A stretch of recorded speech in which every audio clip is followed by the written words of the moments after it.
بسم الله الرحمن الرحيم تبارك الذي بيده الملك وهو على كل شيء قدير الذي خلق الموت والحياة ليبلوكم أيكم أحسن عملا وهو العزيز الغفور الذي خلق 7 سماوات طباقا ما ترى في خلق الرحمن من تفاوت فارجع البصر هل ترى من فطور ثم ارجع البصر كرتين ينقلب إليك البصر خاسئا وهو حسير ولقد زينا السماء الدنيا بمصابيح وجعلناها رجوما للشياطين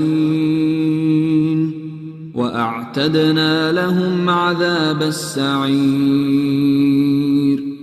وللذين كفروا بربهم عذاب جهنم وبئس المصير إذا ألقوا فيها سمعوا لها شهيقا وهي تفور تكاد تميز من الغيظ كلما ألقي فيها فوج سألهم خزنتها ألم يأتكم نذير قالوا بلى قد جاءنا نذير فكذبنا وقلنا ما نزل الله من شيء إن أنتم إلا في ضلال كبير وقالوا لو كنا نسمع أو نعقل ما كنا في أصحاب السعير فاعترفوا بذنبهم فسحقا لأصحاب السعير إن الذين يخشون ربهم بالغيب لهم مغفرة وأجر كبير وأسروا قولكم أو اجهروا به إنه عليم بذات الصدور ألا يعلم من خلق وهو اللطيف الخبير هو الذي جعل لكم الأرض ذلولا فامشوا في مناكبها وكلوا من رزقه وإليه النشور أأمنتم من في السماء أن يخسف بكم الأرض فإذا هي تمور أم أمنتم من في السماء أن يرسل عليكم حاصبا فستعلمون كيف نذير ولقد كذب الذين من قبلهم فكيف كان نكير أولم يروا إلى الطير فوقهم صافات ويقبضن ما يمسكهن إلا الرحمن إنه بكل شيء بصير أمن هذا الذي هو جند لكم ينصركم من دون الرحمن إن الكافرون إلا في غرور أمن من هذا الذي يرزقكم إن أمسك رزقه بل لجوا في عتو ونفور أفمن يمشي مكبا على وجهه أهدى أمن يمشي سويا على صراط مستقيم قل هو الذي أنشأكم وجعل لكم السمع والأبصار والأفئدة قليلا ما تشكرون قل هو الذي ذرأكم في الأرض وإليه تحشرون ويقولون متى هذا الوعد إن كنتم صادقين قل إنما العلم عند الله وإنما أنا نذير مبين فلما رأوه زلفة سيئت وجوه الذين كفروا وقيل هذا الذي كنتم به تدعون قل أرأيتم إن أهلكني الله ومن معي أو رحمنا فمن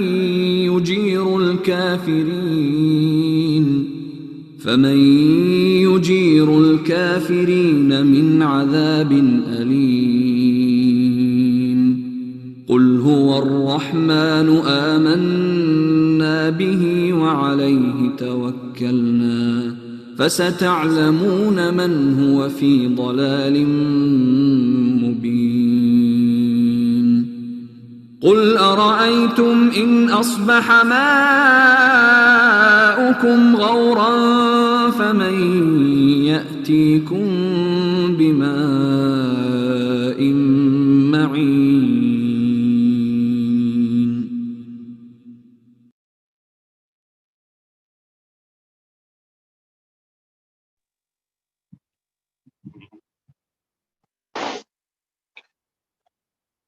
رحم اللہ من قرأ الفاتحہ.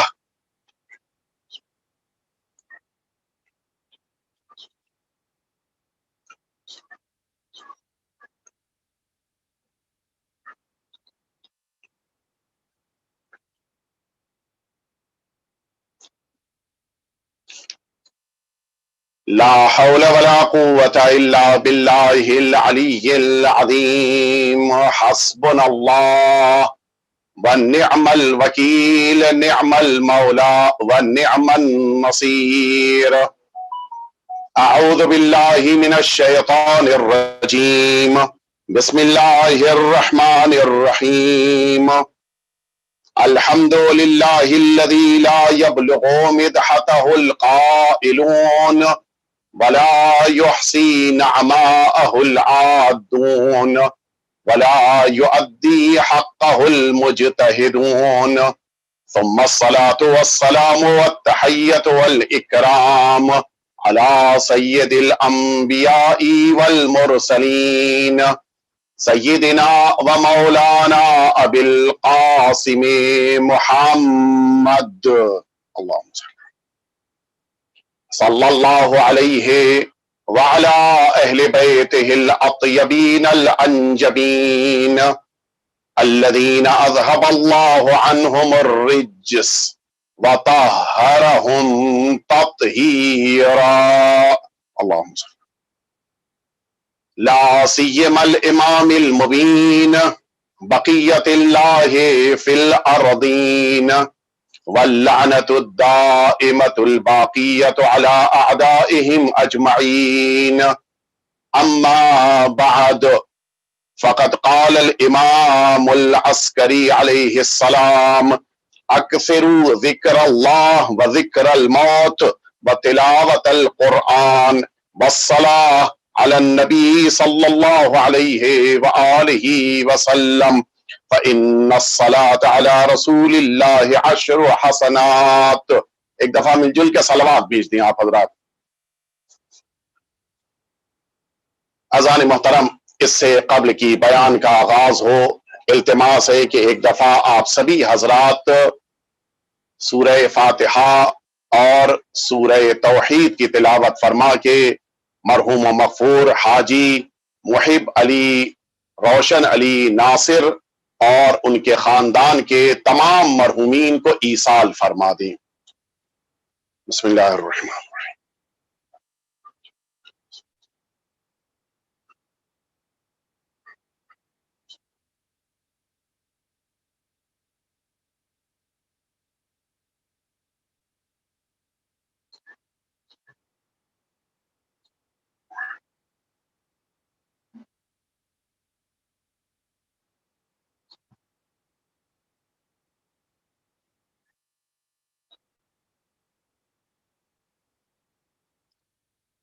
ایک دفعہ پھر سے آپ سبھی حضرات صلوات بھیج دیجئے.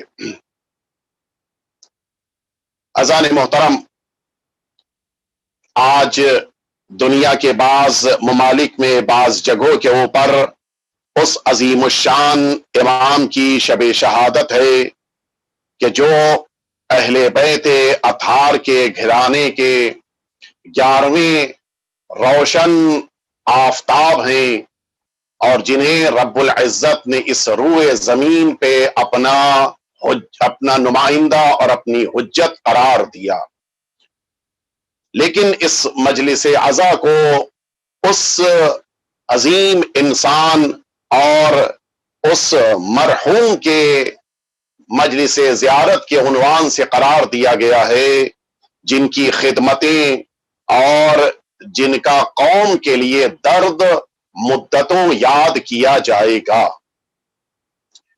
جو جذبہ خدمت کا مرحوم کے اندر تھا اور جس طرح سے اس قوم کی مسلسل انہوں نے خدمت کی ہے وہ ایک بے نظیر طریقہ کار تھا، اور جس کو اگر آپ تاریخ میں تلاش کریں تو آپ کو بہت کم جگہوں پر دکھائی دے گا. ہر ایک کے لیے خدمت کا انداز، اور سب سے اہم چیز کہ جب بھی کسی مرد مومن کی مدد کی یا جب بھی کسی مرد مومن کی کسی ضرورت کو پورا کیا، بڑی خاموشی کے ساتھ. یہ ایک بڑا اہم مرحلہ ہوتا ہے کہ انسان خاموشی کے ساتھ کسی کے لیے کام کرے اور بغیر کسی قسم کے دکھاوے کے، بغیر کسی قسم سے لوگوں سے تعریف لیے، بغیر کہیں ذکر کیے ہوئے یہ عمل انجام دے تو انسان کی قدر و منزلت میں اضافہ ہو جاتا ہے، اور پھر اسی طرح سے رب العزت اسے اس دنیا میں بھی نوازتا ہے اور آخرت میں بھی نوازتا ہے. میں دنیا کے مختلف علاقوں میں مجالس عزا کے لیے جب بھی کہیں گیا، وہاں جب بھی کبھی نجفی ہاؤس اور ایمان فاؤنڈیشن کا ذکر آیا، پہلا جو سوال سامنے والے کی طرف سے آتا تھا وہ یہی تھا کہ حاجی محب صاحب کیسے ہیں. دنیا حاجی صاحب کو بہترین انداز سے اپنا مورد اعتماد سمجھتی تھی، اور اسی بنا پر آپ کی ذات کے اوپر، آپ کے نام کے اوپر لوگ بھروسہ کرتے تھے. ادارے نے واقعاً ایک عظیم ترقی جو حاصل کی، اس میں جہاں آیت اللہ سید محمد الموسوی حفظہ اللہ تعالی کا کردار اور ان کی زحمتیں، ان کی کوششیں رہیں، وہیں ان کے بعد اور ان کے زمانے میں بھی جو کوششیں اور زحمتیں حاجی صاحب کی رہیں کہ جن پر آج اللہ کی رحمت اور مغفرت نازل ہو، ان کی زحمتوں اور کوششوں نے اس ادارے کو آج ہندوستان کا منفرد اور ہندوستان کا بے مثال ادارہ بنا دیا کہ اس لاک ڈاؤن کے زمانے میں بھی اس ادارے نے جتنی خدمتیں انجام دیں، جس انداز میں مؤمنین کی خدمتوں کا جذبہ اس ایمان فاؤنڈیشن کے اندر پایا جاتا ہے، وہ خود بے مثال ہے، بے نظیر ہے. اتنے حوزات علمیہ ہندوستان میں جن میں عمومی طور پہ شہریے کا جانا، خصوصی طور کے اوپر شہریوں کے ذریعے سے، اور خود اس ایمان فاؤنڈیشن کے زیر نظر حوزات علمیہ کا ترقی کرنا، اور حیدرآباد، ہگلی، بھیونڈی، بامبے، ان مختلف جگہوں کے اوپر ان حوزات علمیہ کا درخشاں ستارے کی طرح سے چمکنا، اور قوم کی اور ملت کی خدمت میں اس ادارے کے مبلغین کا مصروف رہنا، خود اس بات کی علامت ہے کہ اس ادارے کی بنا رکھنے والے افراد، اس ادارے کو ترقی دینے والے افراد نے کس خلوص نیت کے ساتھ نہ صرف یہ کہ ادارے کی بنا رکھی تھی بلکہ اس ادارے کو خلوص نیت کے ساتھ آگے لے کر بڑھے۔ پروردگار اس ادارے کو بھی ترقی اسی طرح سے عطا فرمائے، اور مرحوم نے جنہوں نے اس ادارے کے لیے اور مرحوم کے والد نے جو اس ادارے کے لیے خدمتیں انجام دیں، ان خدمتوں کی بنا پہ مرحوم کے درجات کو رب العزت روز بروز اور بلند فرمائے، کروٹ کروٹ جنت نصیب فرمائے، اور مرحوم کی نسلوں میں مرحوم کے بھائی کے بچوں کے اندر بھی آج بھی وہی جذبہ پایا جاتا ہے جو مرحوم حاجی صاحب کے اندر تھا۔ امید ہے اسی انداز میں مرحوم کے ورثاء اس ذمہ داری کو آگے بڑھاتے رہیں گے۔ مجھے یاد ہے کہ جب پہلی دفعہ میں سرزمین دبئی پر عشرہ پڑھنے کے لیے گیا تھا، یہ حاجی صاحب کی زحمتوں کی بنا پر انہوں نے انٹروڈیوس کروایا تھا، اور جس موقع کے اوپر اسی دبئی سے اس ایک جماعت نے امام جماعت کے لیے حاجی صاحب سے کہا تھا، تو جس انداز میں حاجی صاحب نے میرے بارے میں ان لوگوں سے تعریف کے جملے کہے تھے، وہ آج بھی میرے کانوں میں موجود ہیں۔ اس سے محسوس ہوتا ہے کہ کتنا ان کے اندر طالب علموں کی محبت تھی، کتنا ان کے اندر علماء کی خدمت کا جذبہ تھا، کتنا ان کے اندر صاحبان امامہ کے لیے احترام پایا جاتا تھا۔ جب بھی ملاقات ہو احترام کے ساتھ ملنا، محبت کے ساتھ پیش آنا، شفقت کے ساتھ اپنے کو ظاہر کرنا، یہ سب اس بات کی علامت ہے کہ جب کوئی گھرانہ عالم کی عزت کرتا ہے تو اس کے معنی ہے کہ اس گھرانے پہ اللہ کی خاص توفیقات ہیں، اللہ کی طرف سے خاص عنایتیں ہیں۔ مرحوم حاجی صاحب آج ہمارے درمیان نہیں ہیں، لیکن ان کے بہت سے واقعات، ان کے بہت سے جملے، ان کے بہت سی ان کی یادیں ہیں جو آج بھی ہمارے سینوں میں موجود ہیں۔ ظاہر ہے کہ سب کو نہیں پیش کیا جا سکتا، لیکن ایک واقعہ میں ضرور عرض کروں گا کہ جب یہی سفر کا مہینہ تھا، 2008 کی بات میں عرض کر رہا ہوں کہ جب یہی سفر کا مہینہ تھا، اور یہ بھی اللہ کا ایک خاص انتظام کے ایام عزا میں مرحوم روشن علی داؤد ناصر علیہ رحمت اور رضوان کا انتقال ہوا تھا، اور اسی ایام عزا میں ہی مرحوم محب ناصر صاحب علیہ رحمت و رضوان کا بھی انتقال ہوا۔ یہی سفر کا مہینہ تھا، 2008 کی بات کر رہا ہوں میں، کہ جس موقع کے اوپر مجلس سوم اس حقیر نے پڑھی تھی مرحوم روشن علی داؤد ناصر علیہ رحمت و رضوان کی، کہ جس میں محب بھائی کے ماننے والے پوری دنیا سے مجمع کی شکل میں آئے تھے اور مجلس میں شرکت کی تھی۔ مجھے یاد ہے وہ جو میں نے جملے اس مجلس میں پڑھے تھے اس کو اتنی اہمیت دی تھی مرحوم حاجی صاحب نے، کہ انہوں نے اسی نجفی ہاؤس میں جب مجلس ختم ہونے کے بعد آئے میرے ساتھ، اور آنے کے بعد وہ اپنے خاص آفس میں آ کر بیٹھے، ایک اور مرد مومن ان کے ساتھ باقاعدہ کاغذ قلم لے کر انہوں نے ان چیزوں کو اپنے پاس محفوظ کیا تھا، وہ 6 چیزیں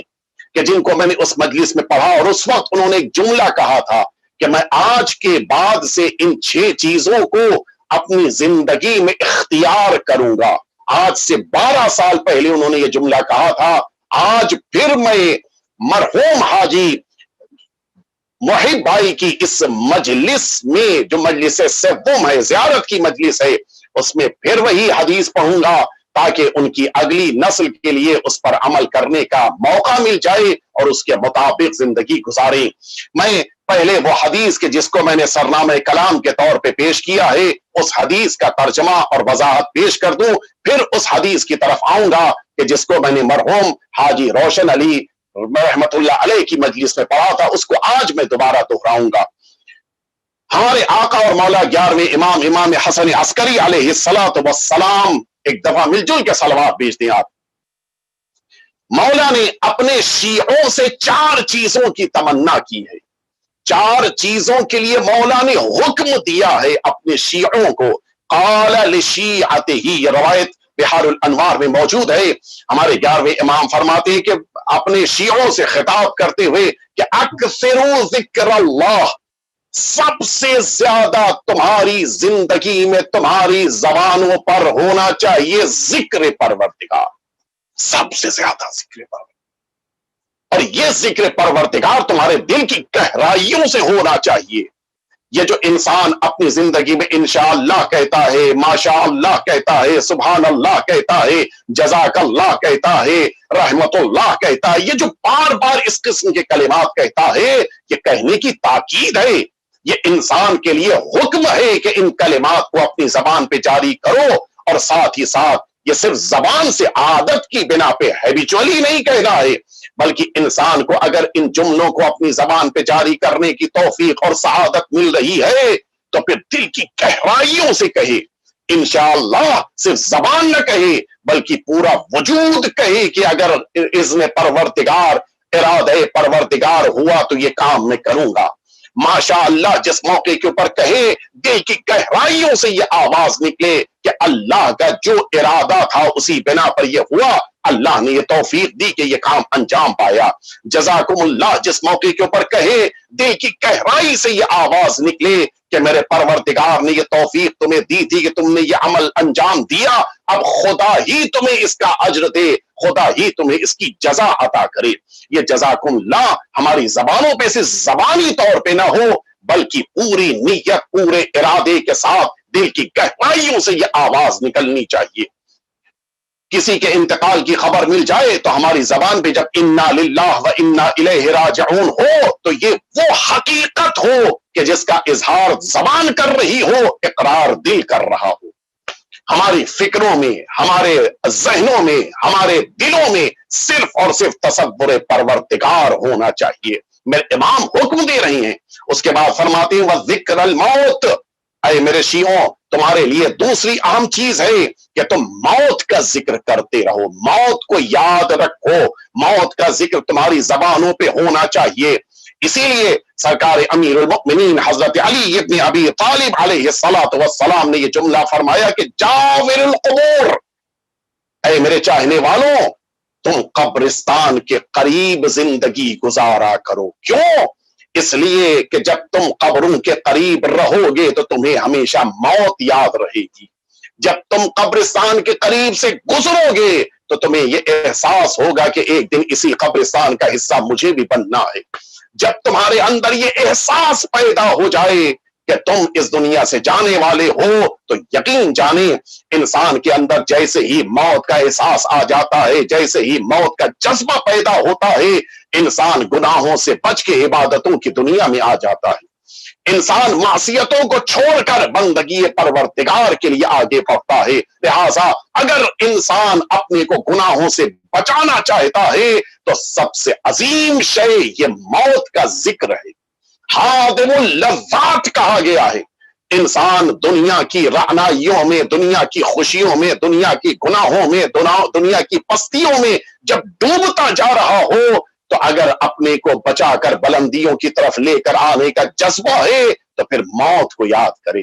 موت دوبارہ انسان کو اللہ کی بارگاہ تک واپس لے آتی ہے. موت دوبارہ انسان کو جب یاد کر لی جائے تو پھر دوبارہ انسان کو اللہ کی عبادتوں سے قریب کر دیتی ہے. اس کے بعد فرمایا وتلاوت القرآن، اے میرے شیعوں تمہاری زندگی میں قرآن مجید کی تلاوت ہونی چاہیے. تم میموری کی بنا پر یا قرآن مجید کو دیکھ کر قرآن ضرور پڑھو. جتنا قرآن مجید تمہاری زبانوں پر آئے گا اتنا ہی زیادہ تم ذکر پروردگار میں خود کو مصروف کرتے جاؤ گے. قرآن مجید کی آیتیں، قرآن مجید کے سورے، قرآن مجید کی رہنمائی، قرآن مجید کی ہدایتیں، یہ سب جب تمہاری زبان پہ آنے لگ جائیں تم خود بخود ترقی کی راہوں پہ گامزن ہوتے جاؤ گے.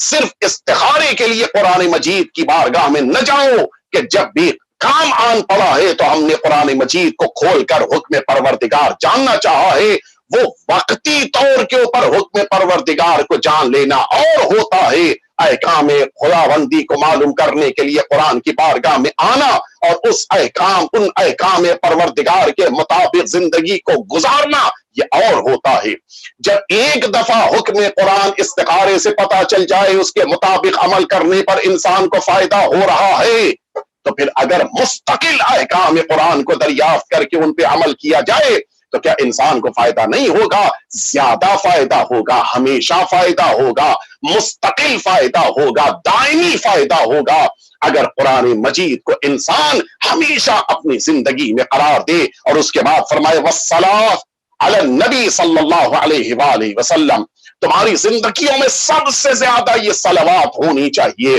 تمہاری زندگیوں میں سب سے زیادہ حضرات محمد اور آل محمد پر درود ہونا چاہیے، مل جل کے صلوات بھیج دیں آپ۔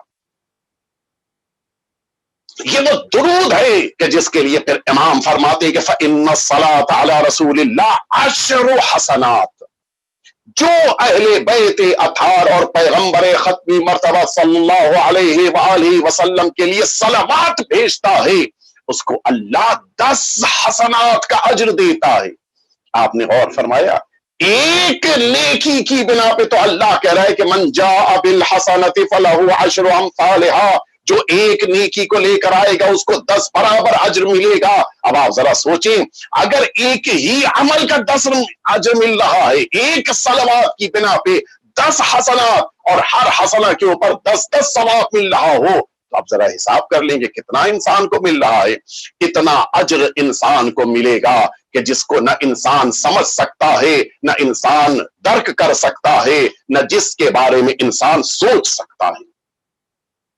یہ انسانی زندگی کی وہ ذمہ داریاں ہیں کہ جنہیں ہمارے 11ویں امام نے معین فرمایا ہے۔ ذکر پروردگار زیادہ ہونا چاہیے، ساتھ ہی ساتھ تمہارے سامنے ذکر موت ہونا چاہیے، ساتھ ہی ساتھ تمہارے پاس قرآن مجید کی تلاوت کا جذبہ ہونا چاہیے، اور پھر حضرات محمد اور آل محمد پر صلوات ہونی چاہیے۔ جب انسان اس دنیا سے جا رہا ہو اس موقع پر اگر اللہ اور اولیاء پروردگار کو یاد کرے تو یہ سب سے بڑی سعادت ہے۔ نہ جانے کتنے ایسے بندگان پروردگار ہیں کہ جن کو آخری وقت میں نہ صرف یہ کہ اللہ یاد نہیں رہا، نہ صرف یہ کہ رسول اللہ یاد نہیں رہے، بھول گئے۔ ابھی میں دیکھ رہا تھا آیت اللہ جوادی عاملی علیہ رحمت والرضوان کا وہ جملہ کہ انہوں نے فرمایا کہ جس موقع کے اوپر قبر میں کسی انسان کو لٹایا جائے گا، من ربک، تیرا پروردگار کون ہے، من نبیک، تمہارا نبی کون ہے، انہوں نے اس کے ضمن میں جملہ لکھا کہ وہاں پر انسان موت کی اس تلخی کی بنا پر اور تنہائی کی بنا پر، اس قبر میں اکیلے پن کی بنا پہ اب عالم یہ ہے کہ یہ انسان اب اپنے پروردگار کا نام، اپنے نبی کا نام، اپنے کلام پروردگار قرآن کا نام بھول جائے گا۔ لیکن اگر واقعاً ولی پروردگار ہے، واقعاً اگر اللہ کا محبوب بندہ ہے، واقعاً اگر اہل بیت اطہار کی خدمت کا جذبہ رکھتا ہے، تو پھر یہ توفیق اہل بیت اطہار دیتے ہیں کہ زندگی کے آخری لمحات میں بھی انسان اہل بیت اطہار کو یاد رکھتا ہے۔ مرحوم حاجی صاحب کے بیٹے نے، حاجی محب بھائی کے بیٹے نے مجھ سے یہ بات کہی کہ زندگی کے آخری لمحات میں وہ بار بار یہ کہہ رہے تھے کہ مجھے مشہد جانا ہے۔ یہ جو شوق 8ویں امام سے محبت کا دل میں پیدا ہوا کہ مجھے مشہد مقدس امام کی زیارت کے لیے جانا ہے، شاید یہی وجہ ہے 8ویں امام کی زیارت کا شوق اتنا زیادہ تھا کہ 8ویں امام نے اپنی بہن کی وفات کی شب دفن کے لیے عطا کی ہے۔ یہ سب اللہ کا نظام ہے، یہ سب اللہ کا سسٹم ہے۔ اس سسٹم کو نہ بندہ بدل سکتا ہے، نہ چھین سکتا ہے، نہ زبردستی حاصل کر سکتا ہے۔ شاید امام نے اسی وجہ سے کہ ان کی زیارت کا شوق اتنا زیادہ تھا،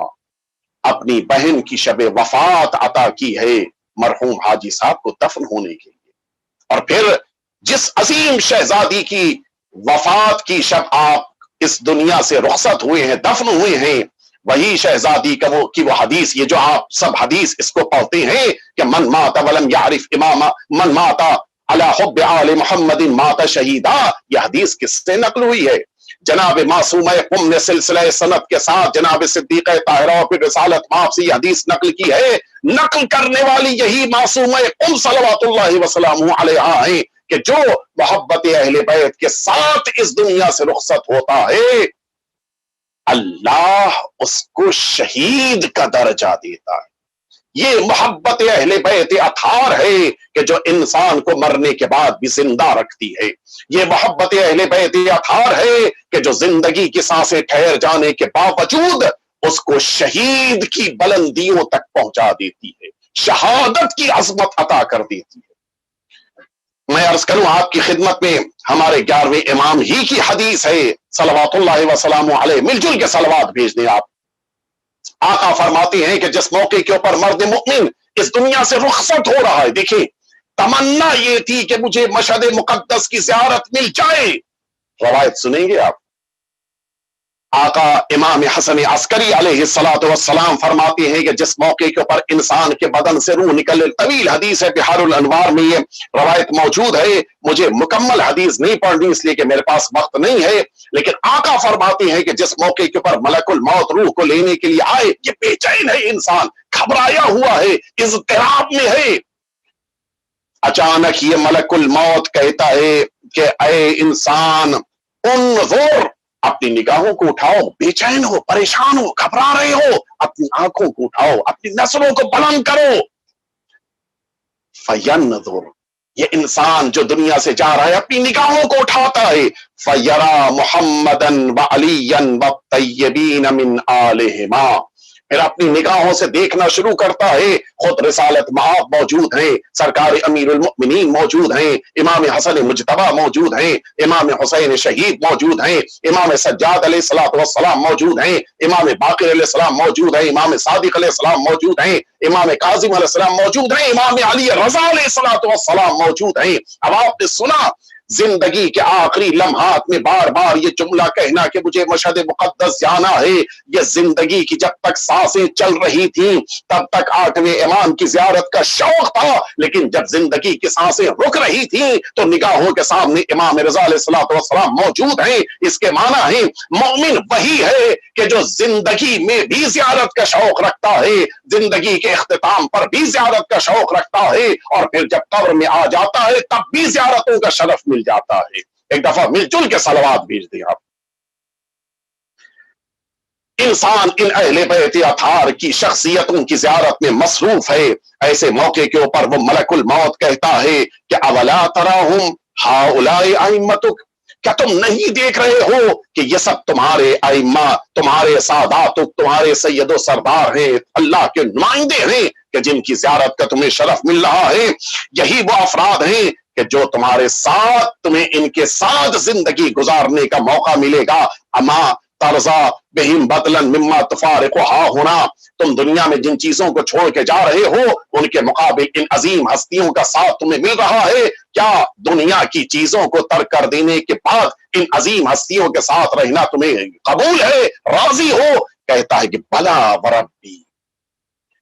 میرے پروردگار کی قسم میں اس پر راضی ہوں کہ ان عظیم ہستیوں کی خدمت میں میں زندگی گزاروں. آپ نے توجہ دی, جو محبت اہل بیت کے ساتھ دنیا میں زندگی گزارتا ہے وہ پھر محبت اہل بیت ہی کے صلے میں اس دنیا کے بعد بھی ان عظیم ہستیوں کی خدمت میں رہتا ہے. اب میں جلدی جلدی اس روایت کو آپ کی خدمت میں عرض کرنا چاہوں گا کہ جس روایت کو میں نے 12 سال پہلے مرحوم روشن علی داؤد ناصر کی مجلس سوم میں زیارت کی مجلس میں پڑھا تھا, کہ جس کو خود مرحوم حاجی محب علی ناصر صاحب نے اپنے پاس نوٹ ڈاؤن کیا تھا. شاید اگر تلاش کریں تو ان کے کاغذوں میں آج بھی وہ پیپر مل جائے گا. اور پھر اس وقت یہ جملہ فرمایا تھا کہ آج سے میں ان 6 چیزوں کو اپنی زندگی میں قرار دوں گا اور ان 6 چیزوں کے مطابق زندگی گزارنے کی کوشش کروں گا. سنیں گے آپ؟ فرمایا ہمارے اور آپ کے چھٹے امام امام جعفر صادق علیہ الصلوۃ والسلام نے, مل جل کے صلوات بھیج دیں آپ. میں اس لیے اس حدیث کو آج دوبارہ پڑھ رہا ہوں تاکہ مرحوم حاجی صاحب کی اولاد اس کو اپنے پاس لکھیں, اس کے اوپر عمل کرنے کے لیے مستقل پائبند رہیں, تاکہ مرحوم حاجی صاحب کی طرح سے ان کی زندگیاں بھی ان آخری لمحات میں کہ جب سوائے ذات پروردگار کے اور اہل بیت اطہار کے کوئی مددگار نہیں ہوتا, ان لمحات میں بھی انسان کی زندگی کامیاب قرار پائے. فرمایا ستۃ یلحقن المؤمن بعد موتہ, یہ 6 چیزیں ہیں کہ جو انسان کی موت کے بعد بھی اس سے ملحق ہوتی ہیں اور ان 6 چیزوں کا اجر اسے ملتا رہتا ہے۔ زندگی میں 6 کام کیے تھے، آنکھیں بند ہو جانے کے بعد ان 6 چیزوں کا سلسلہ ثواب کا جاری رہتا ہے اور مسلسل قبر میں ان 6 چیزوں کی بنا پہ اجر ملتا ہے۔ جہاں جہاں تک میری آواز جا رہی ہے، ان سارے مؤمنین کو اس ایک حدیث پر عمل کرتے ہوئے اپنی زندگی کو دیکھنا چاہیے کہ آیا ہم نے یہ 6 کام یا ان میں سے کچھ ہی صحیح ہم نے اختیار کیے یا نہیں اختیار کیے۔ فرمایا سب سے پہلی چیز جو انسان کی قبر میں کام آنے والی ہے، ظاہر ہے کہ قبر میں نہ بھائی کام آئے گا، نہ اولاد کام آئے گی، نہ باپ کام آئے گا، نہ خاندان والے، نہ رشتہ دار، نہ محلے والے، نہ کوئی چاہنے والا، صرف اور صرف اہل بیت اطہار کی محبت کام آ رہی ہے۔ اور پھر فرمایا کہ یہ 6 چیزیں ہیں جو قبر میں انسان کے کام آئیں گی۔ فرمایا ولد یستغفر اللہ، قبر میں انسان کے وہ بیٹا کام آئے گا کہ جو ہے تو قبر کے اوپر وہ اپنی زندگی میں مصروف ہے، لیکن اپنے والد یا والدہ کے لیے وسیلہ مغفرت کو فراہم کر رہا ہے، ان کے لیے وسیلہ مغفرت کو فراہم کرنے والا بیٹا ہے کہ جو اب قبر میں کام آ رہا ہے۔ اس کی طرف سے استغفار کیا جائے، اس کی طرف سے تسبیح صلوات پڑھی جائے، اس کی طرف سے مجالس عزا منعقد کی جائیں، اس کی طرف سے قرآن مجید کی تلاوت کی جائے، اس کی طرف سے لوگوں کے درمیان کھانا تقسیم کیا جائے، اس کی طرف سے لوگوں کے درمیان چیریٹی کی جائیں، اس کی طرف سے لوگوں کے درمیان سارے اچھے کام کیے جائیں۔ یہ سارے اچھے کام انجام بیٹا دے گا، ثواب اس باپ کو قبر میں ملے گا کہ جس کی اچھی تربیت کی بنا پر اس بیٹے نے اس دنیا میں استغفار کرنے کا طریقہ سیکھا ہے، جس نے اپنے باپ کی بنا پر اس دنیا میں نمازیں پڑھنے کا طریقہ سیکھا ہے، جس نے اپنے باپ کی بنا پر اس دنیا میں مجالس عزا منعقد کرنے کا طریقہ سیکھا ہے۔ بیٹے کی نیکیاں قبر میں باپ کے کام آتی ہیں، بیٹے کی اعمال باپ کے کام آتے ہیں جو قبر میں موجود ہے۔ بیٹا باپ کے انتقال کے بعد اب نماز شب پڑھے گا، ثواب باپ کو ملے گا، چیریٹیز وہ کرے گا، مکمل ثواب باپ کو ملے گا۔ اور اسی لیے اولاد کی ذمہ داری ہے کہ ماں اور باپ کے اس دنیا سے اٹھ جانے کے بعد مسلسل اپنے اعمال میں انہیں شامل کرتی رہے۔ تمام مستحبات کہ جنہیں انسان انجام دے رہا ہے ان سب میں اپنے والدین کو شامل کرے۔ اور البتہ یہ جملہ عرض کر دوں، ضروری نہیں کہ انسان صرف انہی کو شامل کرے جن کا انتقال ہو گیا ہے، والدین میں سے جو بھی باحیات ہیں ان کے لیے بھی وہی سارے نیک کام کر سکتا ہے۔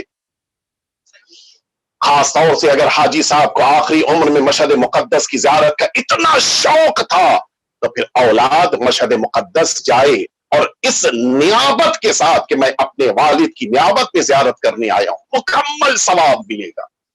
والد کی نیابت میں زیارت ضرور انجام دے، 8ویں امام کو ضامن قرار دے کہ مولا میرے والد کے اس برزخ کے مراحل میں ان کی مدد فرمائے۔ اس کے بعد فرمایا وہ دوسری چیز کہ جو انسان کے قبر میں چلے جانے کے بعد بھی اس کے کام آتی ہے، وہ مصحفن یخلفو، یا بعض روایتوں میں یخلفو آیا، وہ قرآن مجید کہ جس قرآن مجید کو اس نے اپنے پیچھے دنیا میں قرار دیا، وہ زندگی بھر اسے پڑھتا رہا، زندگی بھر اس کی تلاوت کرتا رہا، زندگی بھر اس قرآن مجید کو اپنے ساتھ رکھا۔ آج وہ قرآن مجید موجود ہے، پڑھنے والا قبر میں جا چکا ہے، اس قرآن مجید کے ذریعے سے اب اس کو قبر میں ثواب ملے گا۔ قرآن پڑھنے والا کوئی اور ہوگا لیکن ثواب اسے ملے گا کہ جو اتنے عرصے تک قرآن مجید کو اپنے ساتھ رکھے تھا۔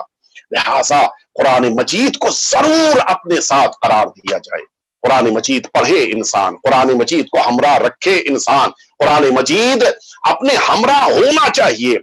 انسان وقتاً فوقتاً اس قرآن مجید کو پڑھے تاکہ اس کے دنیا سے چلے جانے کے بعد وہ قرآن مجید اس کے لیے ایصال ثواب کا ذریعہ بن جائے۔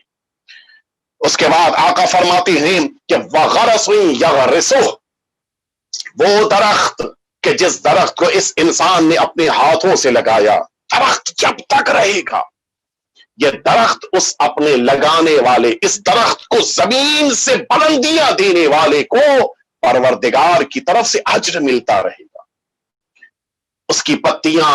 اس کے پھل، اس کے پھول، اس کا سایہ، حتی چھوٹا سا پودا ہے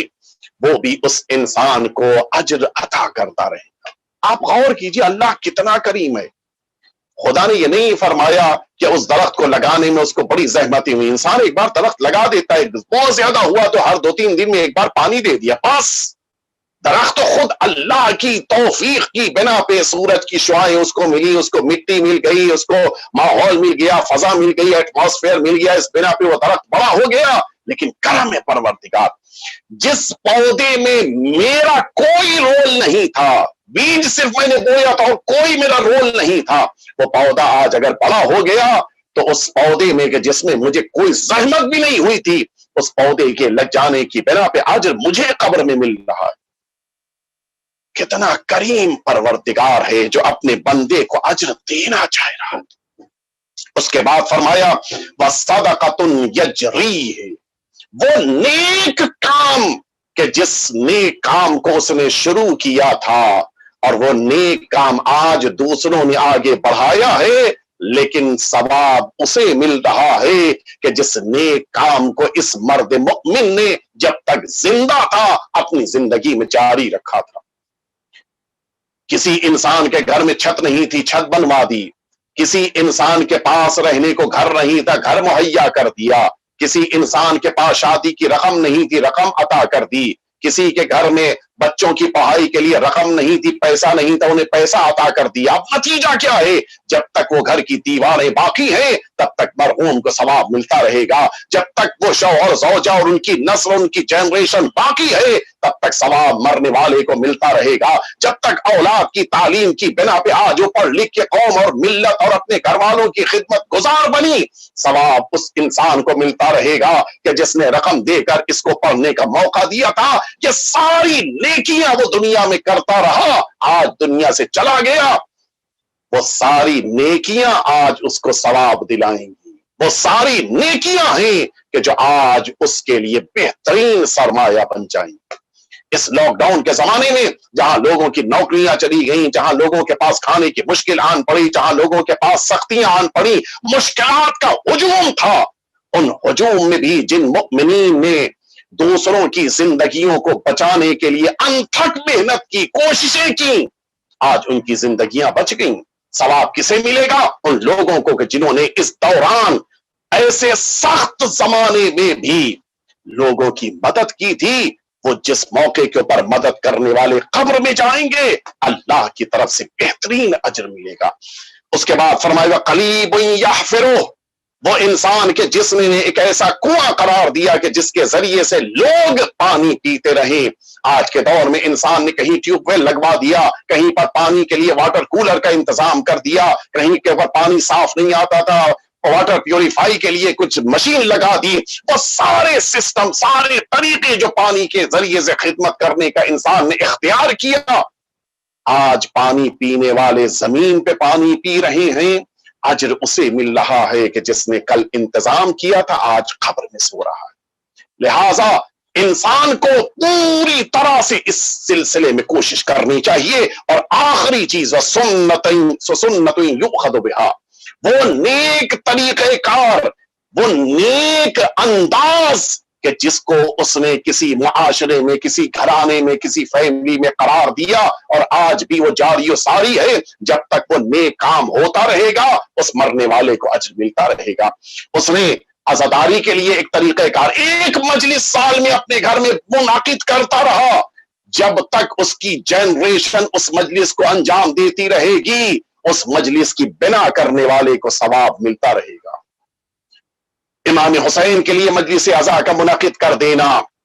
جناب صدیقہ طاہرہ کی شہادت کے موقع کے اوپر مجلس عزا کا منعقد کرنا، یہ سب وہ نیکیاں کہ جو روش کی شکل میں خاندان میں قائم کر دیں، آج جانے والا جا چکا ہے لیکن ثواب جب بھی مجلس ہوگی اس کو ملتا رہے گا۔ احترام علماء انجام دینا، نہ جانے احترام علماء کو اللہ کتنا پسند کرتا ہے۔ سال میں ایک بار علماء کو بلا کر اپنے درمیان بٹھا کر ان علماء کے ساتھ بیٹھنا، دسترخوان پہ کھانا کھا لینا، ایک اچھی سنت قائم کر دی۔ جب تک اولاد اس سنت اور سیرت پہ عمل پیرا ہوتی رہے گی،